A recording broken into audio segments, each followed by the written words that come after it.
Maybe let's start recording. Got it. Greetings. Let me extend a warm welcome to the NYU Tandon School of Engineering and the latest seminar in what has proven to be an important and informative series. The seminar series in modern artificial intelligence is aimed at unifying scientific communities around the influential research ideas of today that we predict will have a major impact tomorrow. AI is already recognized as an important topic of research with applications in medicine, biology, neuroscience, and other vital fields, and we hope that the scientific discussions that result here will contribute to building a better world and promote groundbreaking discoveries. I'd like to thank Dean Jelena Kovacevic for her strong support, as well as my own Department of Electrical and Computer Engineering for hosting this series, which is evolving into a significant event in the world of AI. Our guest today is at the forefront of that world. Sandhya Fiedler is an associate professor at the University of Toronto, a co-founding member of Canada's Vector Institute, and VP of AI research at NVIDIA, leading the company's Toronto Research Lab. Prior to settling in Toronto in 2014, she was a research assistant professor at Toyota Technological Institute, which is located on the campus of the University of Chicago. Her main research interests lie at the intersection of computer vision, machine learning, and graphics, and her presentation today will focus on the intriguing topic of generative AI for 3D content. I hope we have some students from Tandon's Integrated Design and Media program in the audience today, because Professor Fiedler's research has direct bearing on the work many of you are doing to build the metaverse. All of us, however, will be fascinated by how she's helping democratize content creation. So without further ado, I give you Sandhya Fiedler. Thank you for inviting me, Anna. I don't see, so I prefer if talks are interactive, so if you have any questions, just let me know.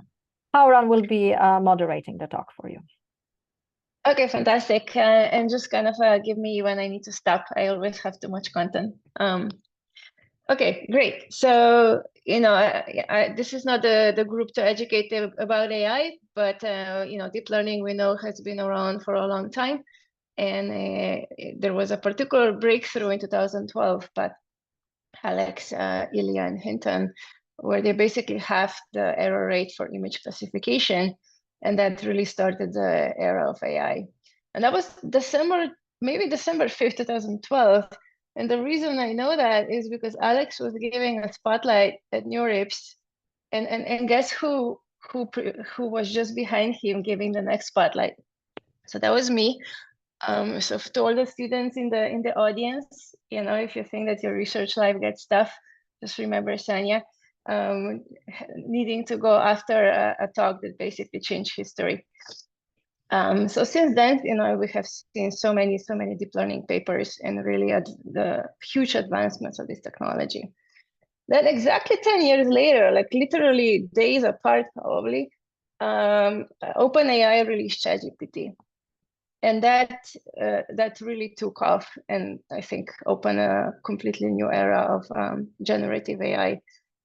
It broke all the records. So in about 5 days, they reached 1 million users. In 2 months, they reached 100 million users. My mom, who never really knew what I'm working on, suddenly knew what AI is, and she's a retired teacher and actually using ChatGPT. So amazing. So what is generative AI? No, we all kind of know this, and I think the definition is a moving target. So it's not necessarily generative models, but is AI that's producing very complex outputs. It could be images, videos, 3D, maybe even proteins, molecules, and does so using very simple, easy to use controls. For example, text, images, videos, something that the user or humans can input and then get out very complicated outputs that would otherwise take them a really long time to create. So McKinsey actually estimates that generative AI is going to annually create about $3 trillion. And and this is more than an entire country, UK GDP. So the possibilities of generative AI is just enormous. There's so many startups being founded and funded, papers being written. So we have really seen in just less than a year an exponential growth in this area. So generative AI is transforming every industry, from game design, where you can generate assets, textures, worlds, animations, and this is particular an area that I'm interested in, to architecture, where the AI can help you generate floor plans or help you explore different architectures styles, to advertising and marketing, where it can help you with product campaigns, to even manufacturing, where people are using it to help design parts of objects. So really the application domains are just enormous. So here are just a couple of really interesting examples from the world of applications. So Adobe Firefly allows you to generate images and then expand them infinitely. Probably a lot of you have actually played with this tool. Whiskam allows people to just sketch objects, and then it creates beautiful photographs that can go very quickly from a sketch to a design. Runway ML allows you to edit videos and lately even generate videos out of text. And this is a company I really like called Thunder Dynamics, which aims to democratize filmmaking. So it allows users to just record video of themselves and then replace themselves with a character that's basically doing their gestures, and then kind of allows them to shoot a movie very, very low budget. So the founder of this company is actually Ty Sheridan. That was the actor in Ready Player One. And Steven Spielberg is on the advisory board. All right, so probably the most famous generative AI from NVIDIA, and the roots really go back to probably almost 6 years ago now, is AI that's producing real-time video game ray tracing. So essentially, when people used to do ray tracing, right, it takes a long time for every pixel to show rays and bounce them around the scene to compute the RGB value. And that took a long time, right? So people used to render days to maybe later hours, let alone this being done real time. And NVIDIA achieved this in two ways. One was with hardware, obviously GPUs, but the other thing was AI actually producing most of the pixels. So in the latest DLSS, it's called DL super sampling.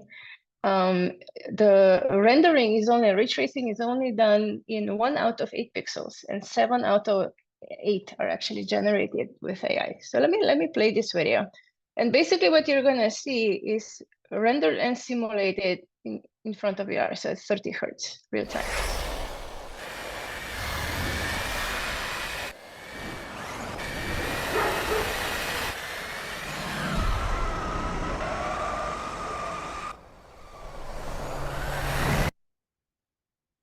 So this scene had 250 million polygons, which is about 100 times more that was possible just 5 years ago. And this was rendered in 1080 at 30 Hertz. And the funny story, I'm not sure whether this is true, this was pre my time, but apparently this work started with a rejected paper. So at a company meeting, typically in the end of the company meeting, people are presenting research and someone was presenting their paper that just got rejected. And then Jensen saw it and said, hey, why don't we use this to do real-time ray tracing?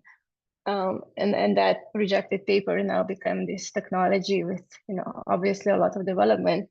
But just to give all of the students in the audience some hope. So if your paper gets rejected, doesn't mean you're bad. It can still move stock of a very large tech company. All right, so the technology for generating visual information started mainly in research at NVIDIA. So There were models called ED5. So this is the ED5 architecture. It's a pixel-based diffusion models that generate images, videos, 3D, sorry, and even environment maps for 3D content.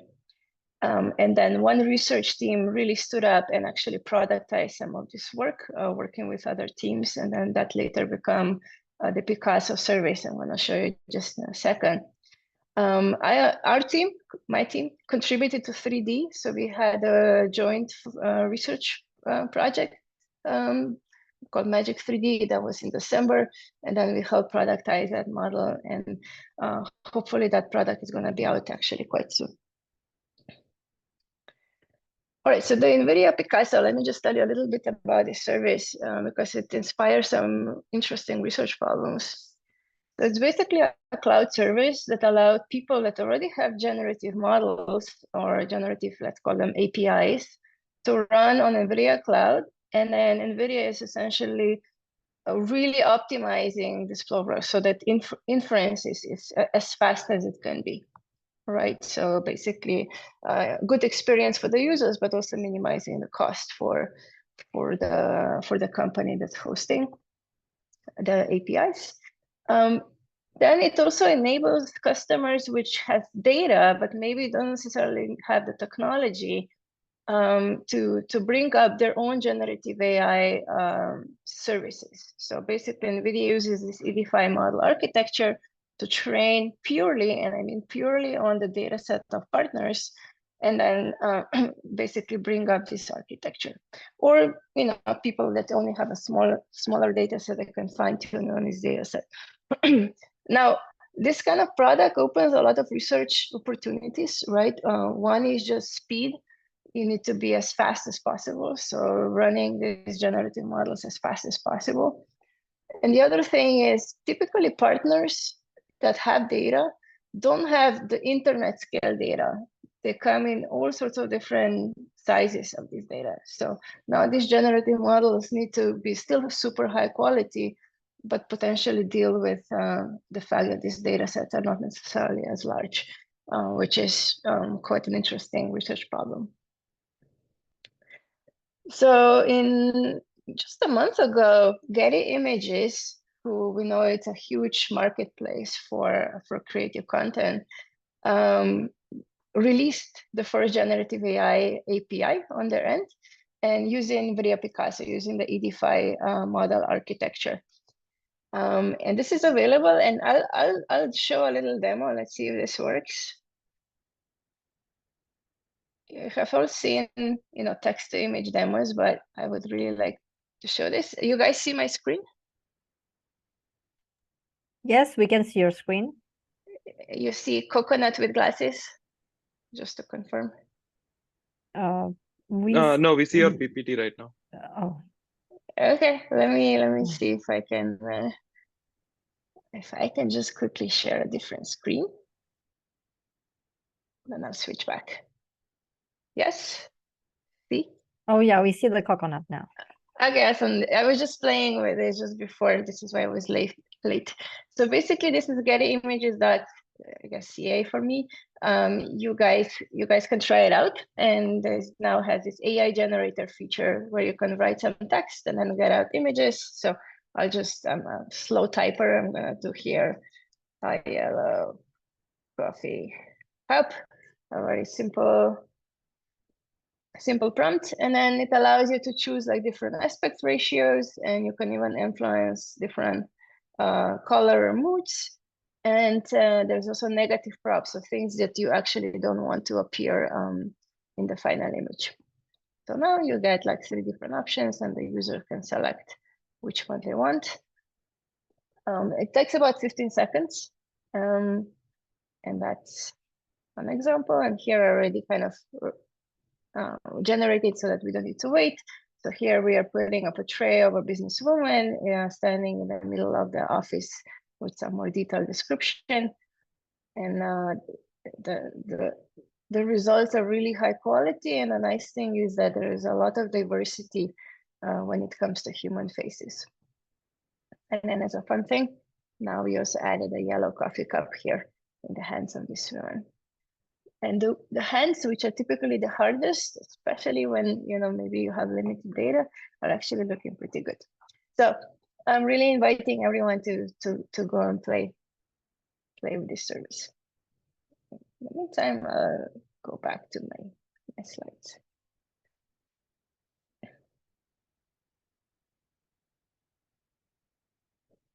Okay, great. All right, so I mentioned different application domains, game or entertainment, maybe even robotics, where we need to build simulators being some of the applications. What they have in common is that content needs to be 3D. So just generating images and videos is not enough. Gaming, a lot of games actually have 3D content. So when I joined, yeah. There is a question from the audience. Aditya, do you want to ask a question? Oh, go ahead. Yes, I did. Would it be okay to ask now, or is there a separate question session? Yeah, just ask a question. Thank you. Okay. Hi, Dr. Fiddler. Good morning. I hope you're having a good time. So I had a quick question regarding Magic 3D actually. Like to my knowledge, it was like a response to basically Dream Fusion, right? Google's Dream Fusion. So the question I had was basically how did the shader calculations work with respect to the 3D images that were generated in Magic 3D? Because as I understand, calculating the shader for every single pixel is a really, really intense calculation. So could you talk a little bit about how that worked basically in Magic 3D? Can I take that a little bit later when I go to Magic 3D? I'll come to that. Of course. Yeah, of course. yeah. So I'll take that in a second. All right. So when I joined NVIDIA, I actually I started not in research. My manager is creating Omniverse, which is this real-time 3D collaboration platform. So that's really fast rendering, and it connects different 3D tools. And I was kind of wondering what I should be working on. And I was saying, okay, like they can do this rendering, ray tracing super fast, simulation was super fast, but actually content creation was super slow. This was 2018. I was looking at artist workflows. They took them months to create, just maybe like a few blocks of street or certain more fancy characters. And I was thinking, okay, like we need to use AI in all areas of content that we need. So help create objects, help create environments, things. Behavior, I work a little bit less on behavior. Some other teams focus more on that. And animation, so how can we actually create more diverse, large scale, more realistic animations of characters. So today I'll tell you a little bit about this, and then we'll see how far we can get. The mindset of the team is very much we want to build creative tools, meaning that AI is a tool, but there's a human in the loop that's creating this content. So AI is not supposed to replace an artist. Artists should always be in the loop. Everyone should be creating content more easily, and ideally the artist would just be so much better using these tools.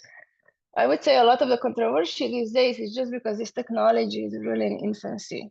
The main control right now is text 2, and which doesn't allow you as much control. So there is a lot of stuff to do. So whoever in the audience is working on this, there's a lot to do on having completely new UIs using AI for interactive workflows. The other part of the team is working on domains that are really, really large-scale content applications. For example, for autonomous driving, we don't want artists to be creating or recreating cities. It's just impossible. There's just so much content to create, right? So here, we really want to go after automation. We want to take real-world data and convert it into simulated environments. Or likewise, if we take old games that were created like 20 years ago and have a ton of content, but maybe that content is coarse, so it's not as high fidelity as you could afford rendering today. Maybe you also want to just have a magic button that converts all that content to be much higher resolution, right? So there's kind of two mindsets. Certain domains need as much automation as possible, and it comes with its own challenges. And then certain domains just want to have really creative, iterative workflows that comes again with their own challenges. Okay, so I kind of mentioned these 4 different pillars of what we need for content creation, and I'll talk a little bit about objects, and if I have time, about animation. So sorry, anyone has a question? No, okay. For objects, we're working on a couple of different things, and again, I'd like to stress this is really just the beginning. So one really cool feature, this is AI materials that won the Silver of Real-Time Life. So this was led by Masha, who leads a small team in my group. That is basically allowing you to take a scene and choose different objects and apply tileable materials. And I mean materials because they're going to have not just color, not just base color, but also normals and physics-based materials, so specularities as well. So you can do relighting or lighting. So let me just play this demo. So here is a scene, initially completely untextured.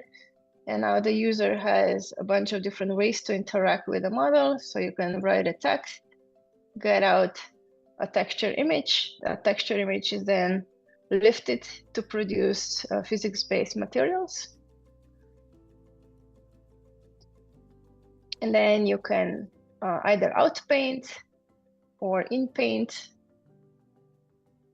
And the nice thing is really just having this very iterative workflows where the user can be really controlling the scene that is generating, the texture that is generating. So basically now with this AI, you can go very quickly and just completely change the design of a particular room in this case, which is pretty awesome.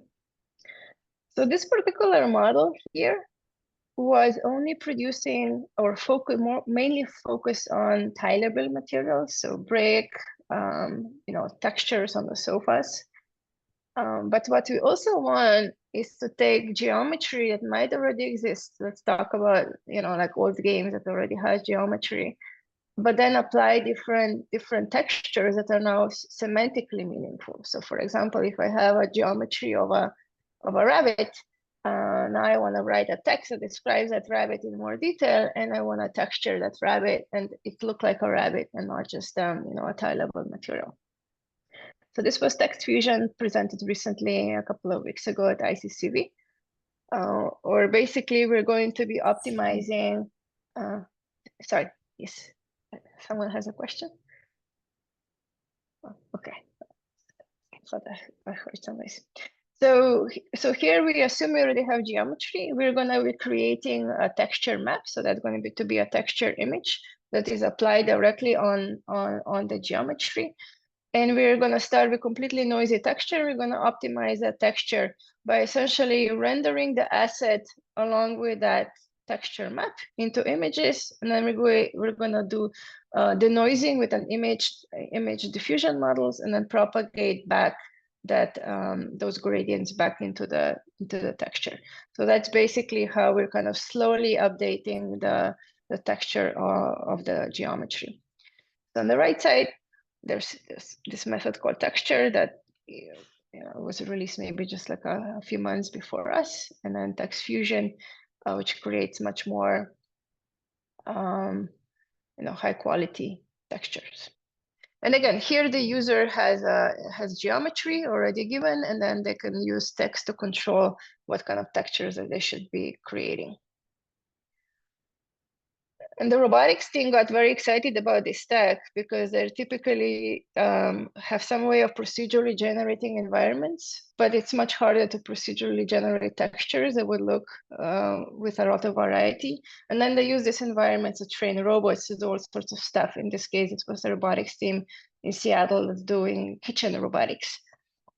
So we texture, so they procedurally generated different environments, and then we retexture them using all sorts of different text queries, and then they use this for training robots. So this was a really fun application.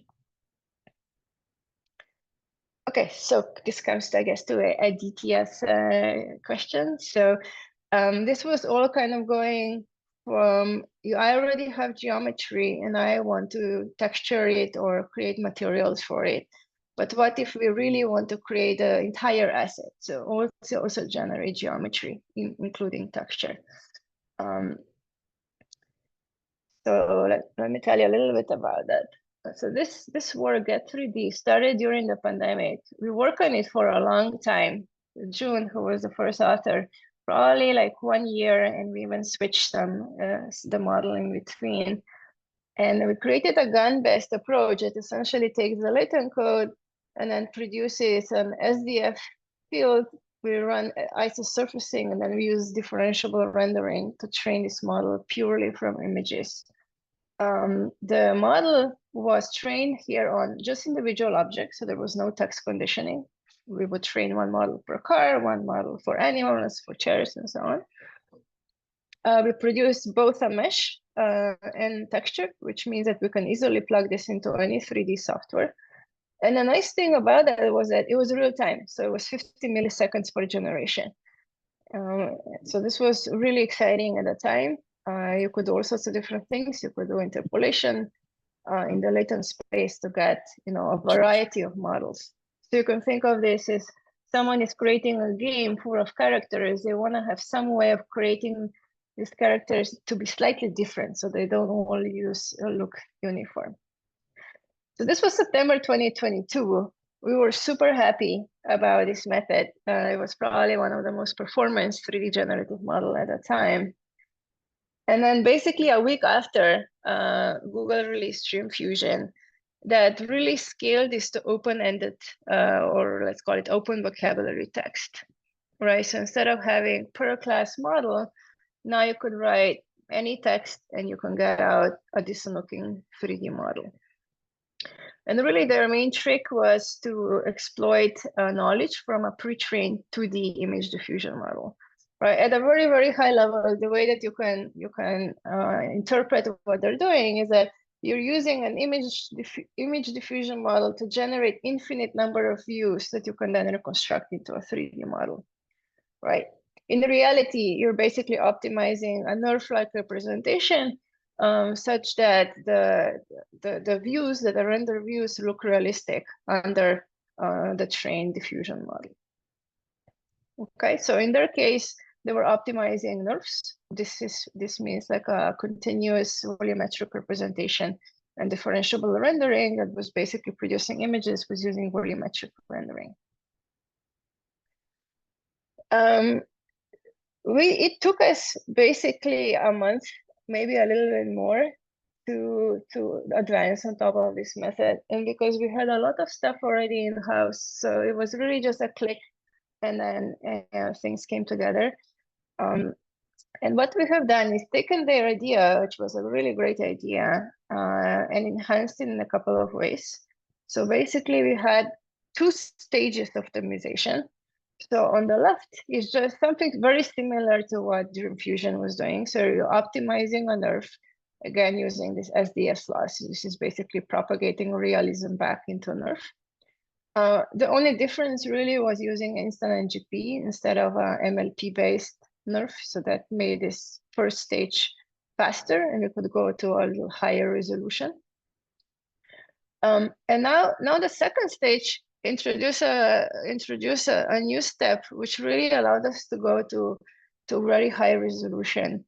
The problem is that if you're optimizing NeRF gets really slow if you go into a very high resolution. So if you go to grades of like 512, 512, or if you can render images 512, 512, or even higher, rendering becomes so slow that you can't really optimize. Optimization would take just forever. Okay, so we basically exploited some of the tricks that we were using in Get3D, that instead of the optimizing volumetric render or volumetric representation, in the second stage, we're actually optimizing a mesh, a texture mesh. And what is being done here is we're first converting the NeRF into an SDF, and this is just a proxy SDF. You can think of it as initializing a sign distance field where it's kind of close to the surface you want to get, but we still want to do further optimization. now when you have the SDF, you can do isosurfacing. So you can find a 0-level set that basically defines the mesh. And I'm going to tell you a little bit about that in just a second. And once you have the mesh, you can now render it into images using just differentiable rasterization. And that basically gives you images, and then you do a similar type of loss in images than before, with the little caveat that we can render a mesh real time at a super high resolution. Here we were rendering at 1K, and that was still running real time. And we use stable diffusion, which could afford much higher resolution image generation to do this optimization over here. That basically optimized mesh, including the texture map. Does that kind of answer Aditya's question? So the differentiable renderer we were using was NVDiffrag, which is basically just a rasterizer. And I don't think we were optimizing material, so we were just optimizing the base color, the albedo. Okay, so to get to this point, to do this so quickly, actually took a lot of work of the group. So when I joined NVIDIA, this was 2018, I had no idea about graphics. You know, my background was computer vision, so I was embarrassingly low on my knowledge. And I put some of the people that started with me, that were my students, to kind of study, and said, okay, like let's learn about rendering. And I knew that 3D content was very sparse, so we need to find a way to learn from images, which was kind of my domain. I said, okay, let's look at differentiable rendering, which is already the work that kind of started at that time, but it was in infancy. So in 2019, I didn't even expect a paper. It was just supposed to be a learning experience. We produced this, it was called DBAR. It was just a very simple differentiable rasterizer that were able to optimize a mesh. So vertices of a mesh, including the texture map, by solely image supervision. And then this leads to a couple of really fun applications, because now you had a way of learning 3D from just images. Right, so one application that we've done is we've trained an encoder it could take from an image and produce vertices and texture, and we supervise that by basically by multiple views. So there was no 3D information. We could just directly train an encoder that went to 3D information using just multiple images. And the fun trick was that those multiple images of objects were generated by Stalgen. Stalgen had this really nice knowledge about 3D. And that allowed us to basically grow here from a single image that the user would input to create a 3D textured mesh. And we did a little bit more than that. It could also produce parts, so we could actually simulate the object, put the emissive light and so on it.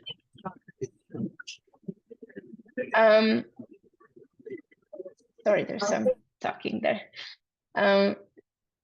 So one limitation of this differentiable renderer was that the topology of the mesh had to be known. So in all our experiments, we really just use a sphere that we would be deforming. We would take a sphere, and then we would be deforming those vertices. And we know that in reality, you know, that there's not so many objects that are homomorphic to a sphere. So that was a real limitation. So we were thinking, okay, like we need to lift this limitation. So we work on something called differentiable isosurfacing, where now representation was an SDF. So it was a volumetric representation defined on a grid. SDF is a sign distance field, right? So with 0-level set, you're getting the surface, and then you have a sign distance depending on whether you're inside or outside the object. And basically from this sign distance field defined on a grid, we use something called marching tetrahedra, which was a well-known graphics algorithm to find the actual surface in a tetrahedra. And this could be done in a differentiable way. So we just took this existing graphics algorithm, we show that it is differentiable and that it works in a learning pipeline. So what does this mean? So if you're able to predict an SDF, now we had a way to get a surface mesh in a differentiable way without really knowing the topology of this mesh. So this was really nice. We had an internal talk streamed to the NVIDIA, and a graphics team, a rendering graphics team really liked it. And they were already working on differentiable rendering. We kind of partnered with them, and they advanced on the original differentiable rendering that we did with a much more powerful rendering, now defined on a SDF. So you would be optimizing the SDF, you would get a triangle mesh, and then they would. Sorry, someone is not muted. Okay. And then they used a much more powerful differentiable rasterizer that would also be able to get physics-based materials out. So this was NVDiffrac, and this is exactly what allows us to do get 3D and Magic 3D later on. So now basically this was images in multiple views. Let me just play it again. This is how the optimization of the 3D looks like by just using this differentiable renderer to optimize the 3D shape and texture. So you can see that it can deal with objects which have holes, and the topology is not known. And this is precisely the algorithm that we're now using in all these text to 3D or 3D generative models. So we're always predicting the SDF. We have this differentiable isosurfacing that gets you the mesh. And then here on, we're using this NVDiffrac, which is a differentiable rasterizer that allows you to optimize the 3D representation directly from images. And that was used in Get3D, and that is used also in Magic 3D. Okay, awesome. So a couple of results, and this was really, 1 month after Dream Fusion was released. So they were only optimizing NURBS, so it would be a lot more blurry as a result. It was a lot coarser, while we were optimizing surface mesh and texture. So we would be getting at a much higher resolution, so we're getting much higher quality results. And we could do some really fun thing. We would optimize the first course stage with one set of prompts, and then we would switch the prompt with like different, instead of baby bunny, we would do a metal bunny, and now you can optimize the second stage with a different prompt and get, different editing of the 3D shape.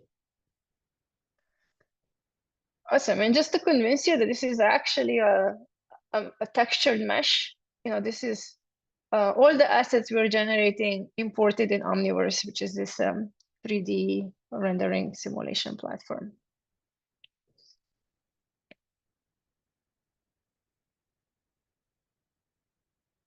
Great. So based on this work, this was basically went into production in January, and we're hopefully going to see some really cool announcements soon.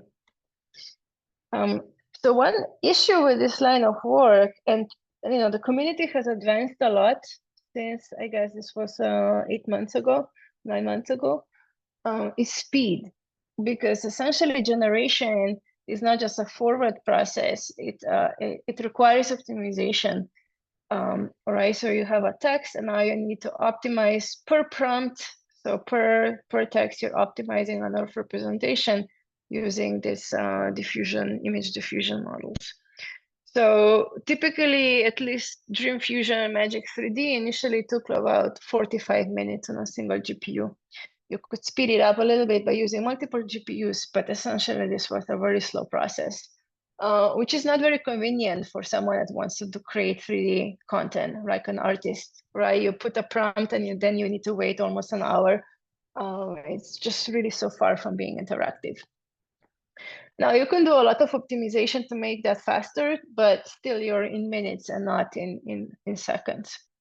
So what we have been working on, at least in the research since then, is going towards real-time generation. And I think this is really the open research here. We're nowhere near where we want to be.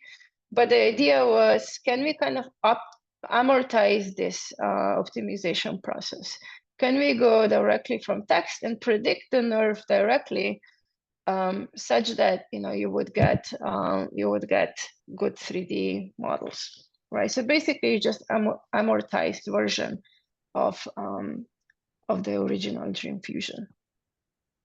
The nice thing about Add3D, and I'm not going to go into details, but totally unoptimized code would be taking less than 1 second on a single low-end GPU. So you can imagine for the optimization, this could be made real time. The only issue is that it doesn't scale yet quite as much as I would like to. So right now we are able to take about 1.6, so almost 2,000 prompts. And obviously compositions of them are possible. So you can create in the end much more than these prompts. Significantly faster training than if we were doing this training per prompt. And generation time is super fast, but we're still limited in the number of prompts you can afford. So the original Add3D was only amortizing the first stage, which was the volume rendering, and amortizing also surface rendering turns out to be much harder, actually. So when you scale, you really lose the quality that we're getting when we're optimizing just a few shapes. So this is ongoing process, and I really invite the audience to work on this problem. So real-time 3D synthesis. Okay, just like this is just going to be super quick. This is ongoing work. We want to work on also create animated assets, right? So if you think about what text to 3D gives you, these assets that are dead assets, right? It's just geometry with texture. But if we are doing gaming or entertainment, we need to have these assets come to life, right? They need to be animating. So ultimately, we do want to create text to 4D. So these assets create that come with animations. Okay, so what are we doing here? We're kind of taking a similar approach to what Meta actually has done a few months ago.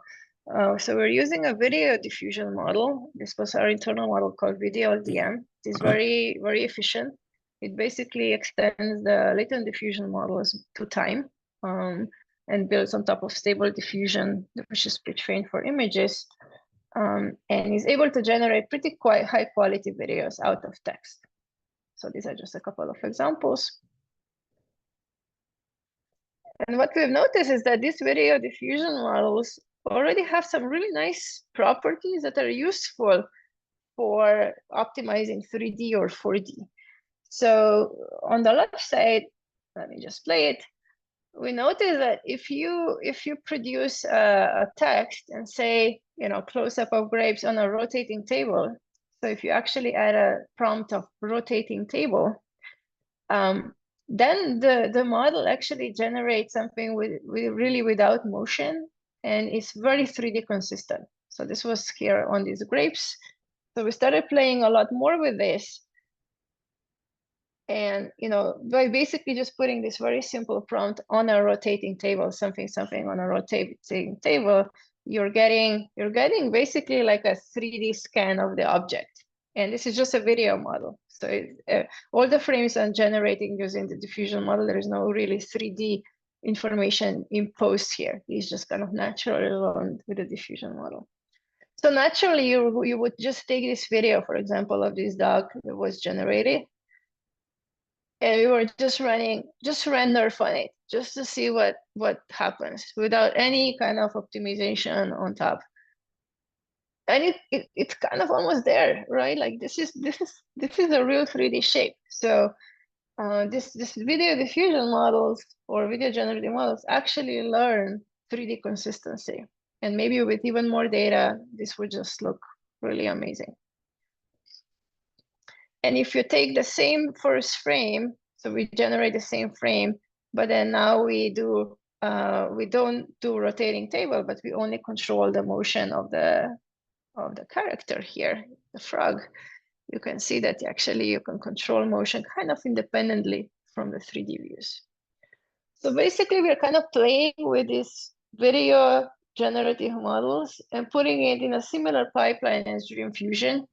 But now you're basically scoring a sequence of views as opposed to just a single view, and then propagating back to a a 4D representation, so a nerve that has a deformation field as well. So let me just show you like really early, very, very early results. So this is basically 4D assets.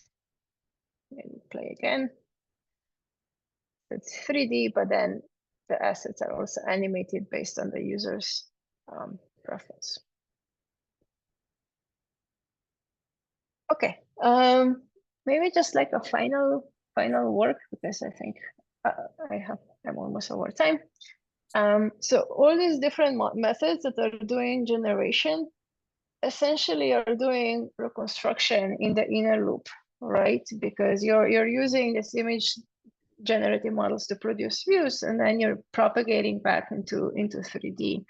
So really what we want to do is we want to have is a super fast reconstruction method as well, right? So nerve is fast, but maybe not as fast.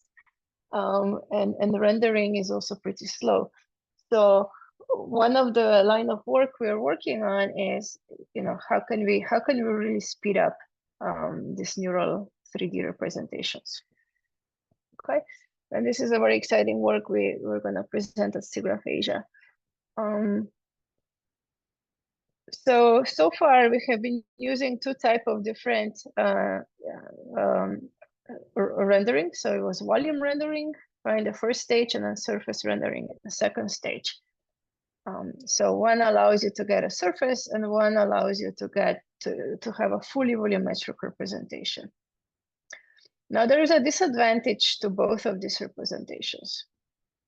Right, so if you're doing volume rendering, then essentially you're shooting rays and you're computing a density along the entire array, and then computing the RGB value in each of those points, right? So the pixel is computing using an entire integral along this array, which is relatively time consuming.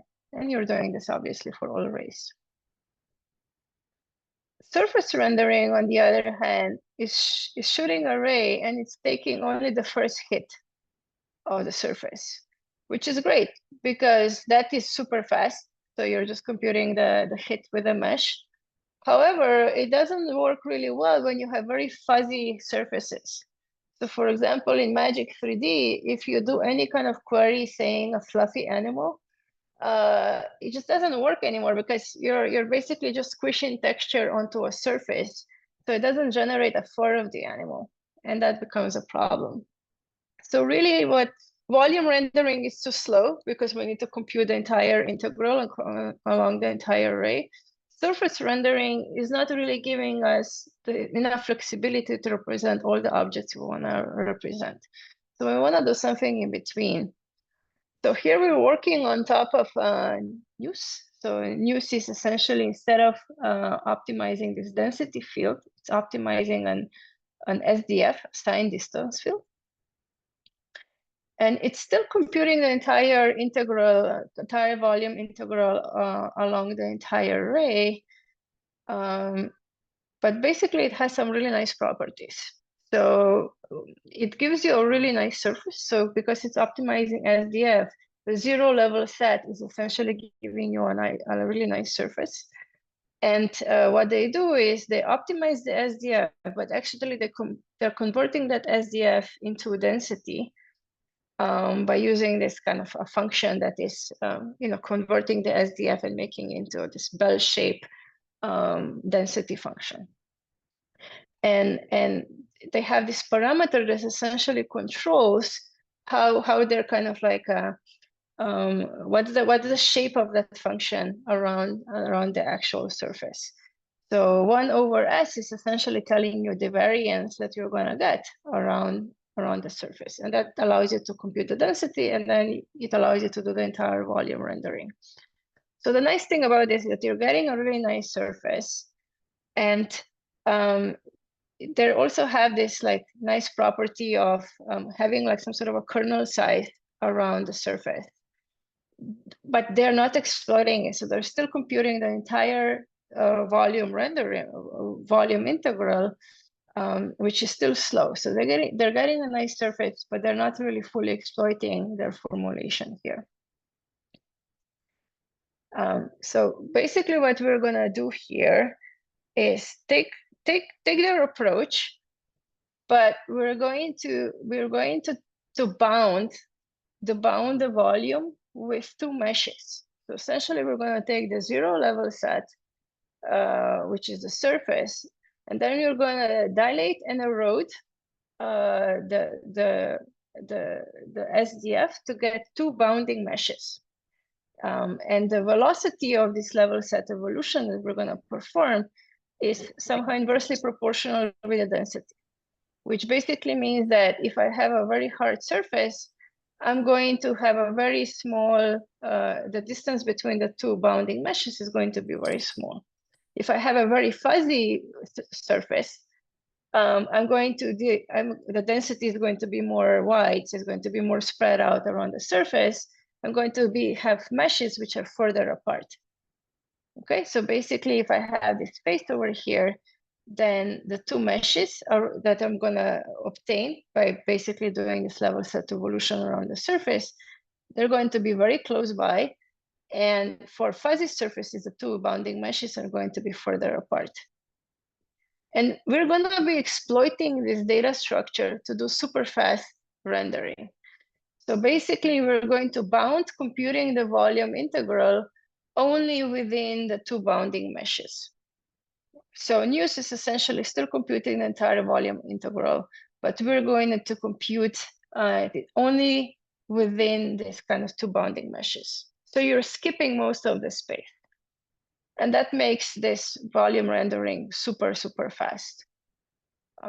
So on the left, we call this adaptive shells, has this accelerated data structure. So we're rendering at 175 FPS comfortably here, whereas instant NGP on the right here is taking much more time. So this is probably the level of speed of this 3D Gaussian splatting that has recently appeared. But here we're actually getting the nice surface out where we need it, and this kind of thickened surface when we have fuzzy surfaces. So it's a really nice data structure, and we can exploit all the machinery graphics has built for rendering meshes. So here are a couple of more examples. So what you're seeing over here is the number of times the brighter the point, the more times you're evaluating a particular point in 3D.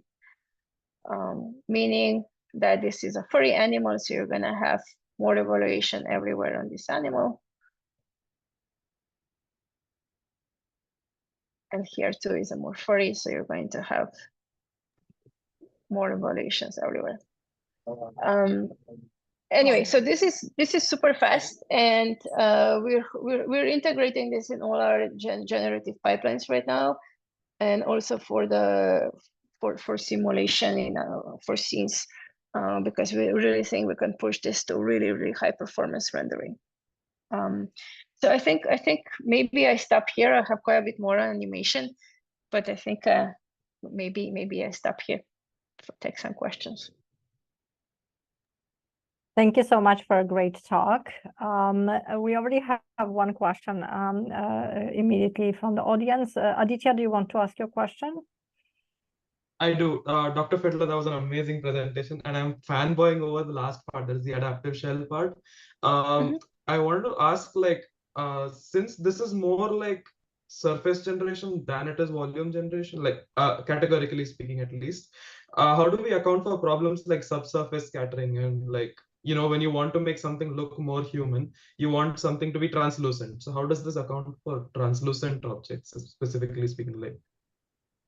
Well, here we're basically, so News is optimizing this kernel is global. So they are optimizing this S, which basically defines the density around the surface. But it's a global S, so they're optimizing this across the entire neural field. essentially neural shells is optimizing this as per 3D location. So what does this mean, right? So if you have a hard surface, you're essentially going to just hit the surface and compute the color by just querying that point. But if it's a fuzzy surface, or there's some sort of a surface subscattering, then you're actually going to have a thickened surface, and you're going to be computing volume integral inside this area between the two meshes.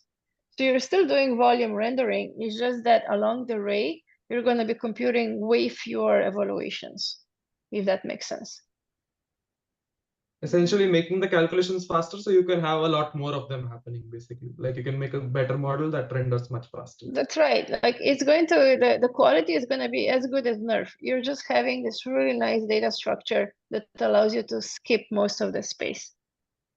And it allows you to put more computation at the part of the 3D where you need it. So if it's very fuzzy and you require it to have a really good quality, you're gonna put a bigger S essentially. If it's a hard service where you can get away with just a single sample, then it's gonna collapse to basically just a single evaluation. Got it.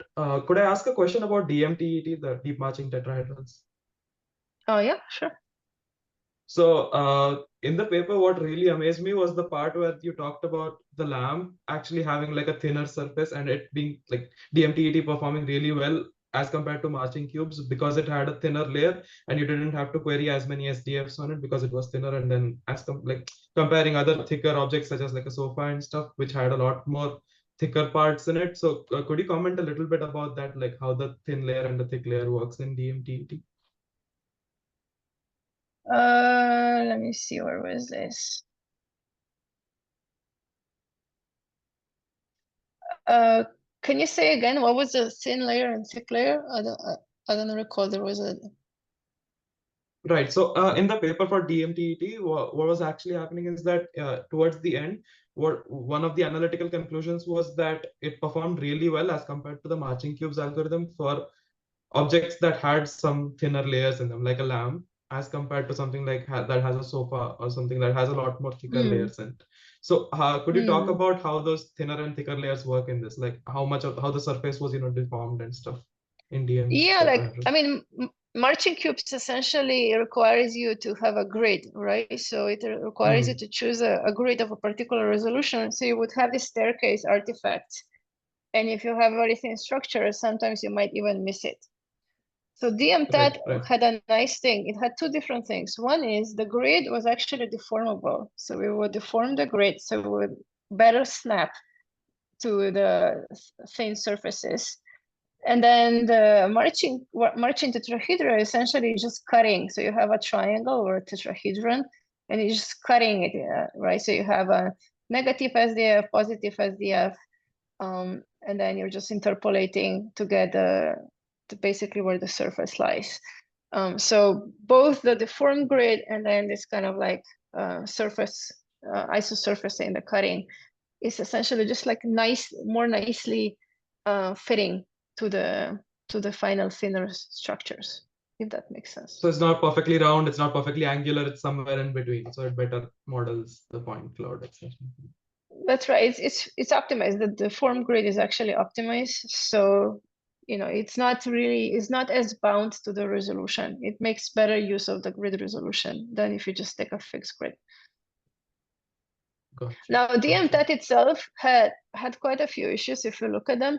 In fact, when we generated these assets with Magic 3D, which used DMTAT, the artists complained big time. They didn't like the triangles were not uniform. There was a ton of them. So there was the paper that we produced at SIGGRAPH called FlexiCube that kind of alleviates that problem. And instead of the marching tetrahedral algorithm, it kind of exploits the dual contouring algorithm. And that produces finally like much sharper features where you need them, much sharper surfaces, as well as much more uniformly tessellated meshes. So basically FlexiCube is kind of the evolution of DMTAT. So I would really invite you to look at that. the funny thing is the artists are still not entirely happy because they would produce a mesh that's entirely different than anything we're producing out of these methods, because they're really placing these vertices in strategic places, right? As few triangles as needed so that the rendering is fast. If they're doing physics simulation, again, they would put them in different locations. So now the ongoing work is, can we actually learn a distribution of artist vertices? So kind of disentangle producing a shape from producing a mesh, which is also a generative problem, because maybe different artists would produce different type of tessellations of the surface. So that's still a very open-ended question.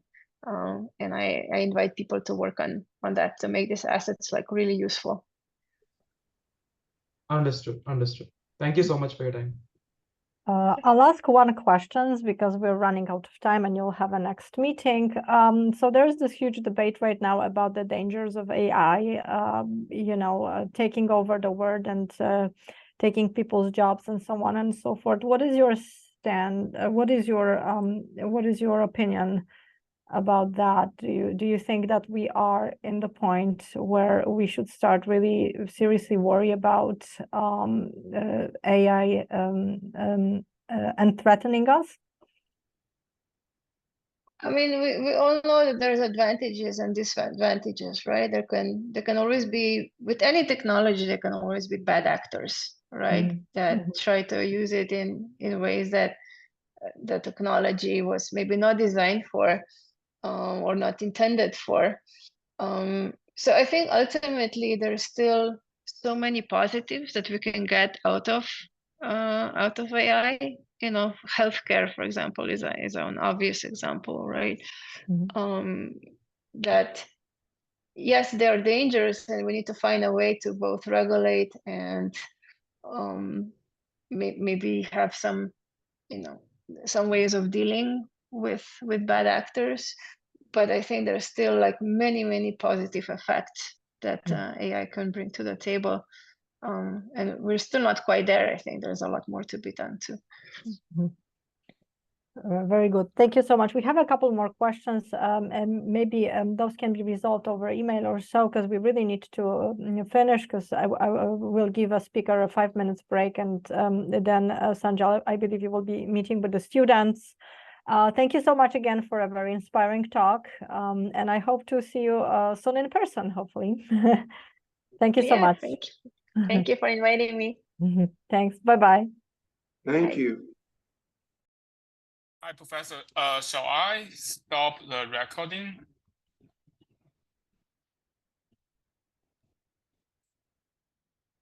Dr. Fiddler, could I sneak in a final question if you don't mind? Yeah, go for it. And yes, please stop the recording. So the